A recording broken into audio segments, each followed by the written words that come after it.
안녕하십니까. 대한바른자세연구의 이형석입니다. 이번에 말씀드릴 자세는 예전에 여성들이 자주 취하던 자세죠. 무릎을 꿇은 자세에서 두 발을 어느 한쪽 옆으로 포개해 왔는 자세입니다. 예전에는 여성에 대한 인식이 그리 중요하지 않았던 것 같아요. 남자는 하늘이고 여자는 땅이다 라는 말처럼 남존여비 정신이 강했었던 것 같습니다. 어느 나라라도 잠재적으로는 남존여비 현상이 존재하는데요. 그 과정과 기원을 짧게 요약해서 말하자면 과거 남성이 힘을 기준으로 더 높은 평가를 받으면서 남아 선호 사상이 생겨났다고 합니다. 소규모 사회일 때는 크게 부각되지는 않았었지만 공동체가 커질수록 사회 시스템이 복잡해졌고 기존에 있던 선호 사상의 영향으로 대부분의 남성이 사회적 지위를 잡게 되면서 사회적 활동이 증가하며 그 권리가 상승했던 거죠. 동시에 여성은 출산과 육아처럼 대부분의 시간을 집에서 보내게 되면서 사회활동이 저하됐었어요.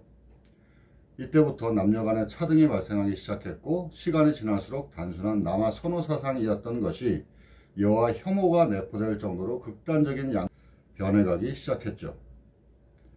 이렇게 변질된 사상은 남존여비의 이름으로 여러가지 제약들을 이용해서 여성의 사회적 활동을 제한하게 함과 동시에 남성에게는 사회적 위치를 높일 수 있는 활동을 펼칠 수 있게 하는 사회적 문제가 되었습니다.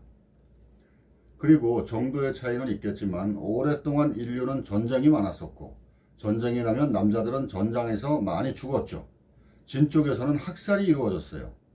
이렇게 남자가 대량으로 죽어나갔기 때문에 희소 자원인 남성이 우대를 받게 되었다고 하네요. 역사적으로 전쟁 중이나 전후 시대에 남존여비가 강해졌다가 평화가 지속되면 지위의 격차가 줄었다 하는 일이 반복되었는데요. 물론 전쟁이나 대량 학살이 없는 현대 국가에서는 통하지 않는 이야기라고 하겠습니다. 그런 상황에서 수백 년 전에서 길게는 수천 년간 진행됐던 그 남존여비 사상은 자연스럽게 정착이 되었겠죠. 지역과 시기에 따라 남존여비가 덜하냐 더하냐의 차이는 생기게 되겠지만 덜하든 더하든 은연중에 남존여비가 남아있는 곳이 대부분인 이유는 이런 현상에 기인한다고 합니다. 자, 설명이 조금 옆으로 나간 것 같아요. 아무튼 저의 어릴 적 기억으로도 여성들에 대한 제약이 좀 많았었던 것 같습니다. 밥통이 귀했던 시절에 어머니들은 밥을 지어서는 그릇에 담아서 아랫목에 이불을 덮어놓고는 가장에게는 따뜻한 밥을 주었어요. 그리고 어머니들은 식은 밥을 드셨습니다. 아침 일찍 다른 집에 가지도 않았고 택시를 타지도 않았어요. 첫 손님으로 여자를 만나면 일이 안 풀린다는 말도 안 되는 미신들을 가지고 있었기 때문이죠. 고기잡이 어선 같은 경우에도 아예 여성들은 배에 타지도 못하게 했다는 말도 있었습니다. 이런 불편함은 자세에서도 나타났었던 것 같아요. 남자들에게는 그렇게 큰 제약은 없었던 것 같은데요. 만약 옆에 어르신들이 계시다면 다리를 펴고 앉거나 꼬아 앉거나 어디 벽에 기대 앉는 자세들은 못했지만 그래도 앉는 자세가 불편한 정도는 아니었던 것 같아요. 그러나 여성들은 많이 불편했을 것 같습니다. 책상다리도 못하고 어르신이 바닥에 앉아 계신다면 옆에 의자에 앉지도 못하고 특히 다른 집에 갔을 때 그 집에 부모님이 계신다면 앉는 방법은 거의 한 가지였어요. 무릎을 굽혀서 어느 한쪽 옆으로 다리를 포개어 놓는 자세죠. 그래도 무릎을 꿇고 앉는 것보다는 좀 편하기에 이 자세를 많이 한 것 같습니다. 이 자세도 왼쪽과 오른쪽으로 번갈아 앉아준다면 크게 문제되지는 않습니다. 하지만 예전의 여성들이 만약 자주 번갈아 앉았었다면 그 자체도 버릇이 없는 참을성이 없는 사람으로 표현이 되었을 것 같아요. 그러니까 불편해도 어쩔 수 없이 한쪽 자세로만 있게 되는 거죠. 이런 자세를 습관처럼 어느 한쪽으로만 많이 하는 사람들의 골반을 보면 골반의 상향 변형이 이루어져 있다는 걸 알 수 있어요. 두 다리를 오른쪽 옆으로 포갠다면 골반의 오른쪽이, 두 다리를 왼쪽 옆으로 포갠다면 왼쪽의 골반이 상향 변형이 됩니다. 요추는 골반이 상향된 쪽의 반대쪽으로 측만 변형이 이루어지죠. 만약에 두 다리를 오른쪽 옆으로 포갠다면 요추는 왼쪽으로의 측만 변형이 진행된다는 겁니다. 두 다리를 왼쪽 옆으로 포갠다면 요추는 오른쪽으로 측만 변형을 하겠죠. 두 다리를 오른쪽 옆으로 포개앉는 경우에 대해서 알아보겠습니다. 만약 두 다리를 왼쪽 옆으로 포개놓는 자세를 많이 하는 사람이라면 지금 말씀드리는 내용을 반대로 해석하시면 될 것 같아요. 두 다리를 오른쪽 옆으로 포개놓는 경우라면 앉아있는 상태에서의 오른쪽 다리에 좀 더 많은 힘이 실리게 됩니다.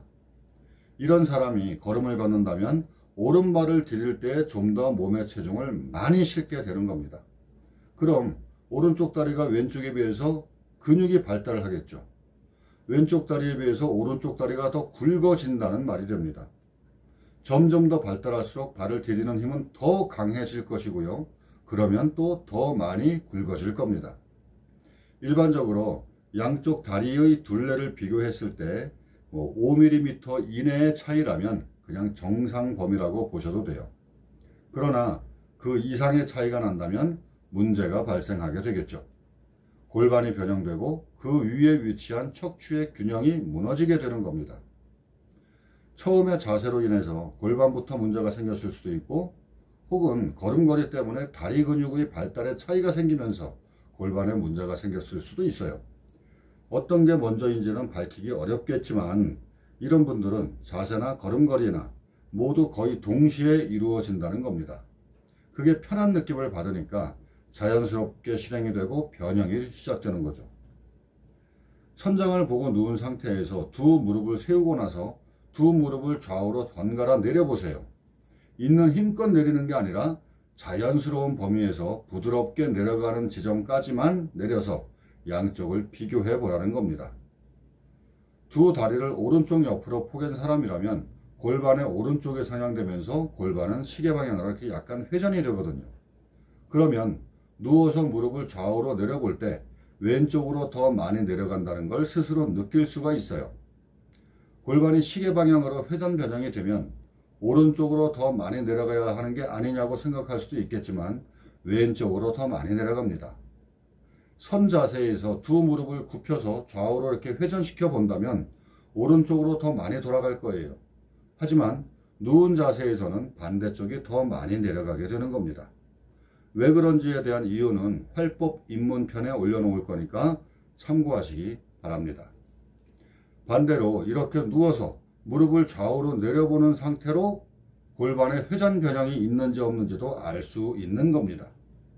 골반이 정상이라면 좌우 내려가는 정도가 비슷하게 느껴질 거예요.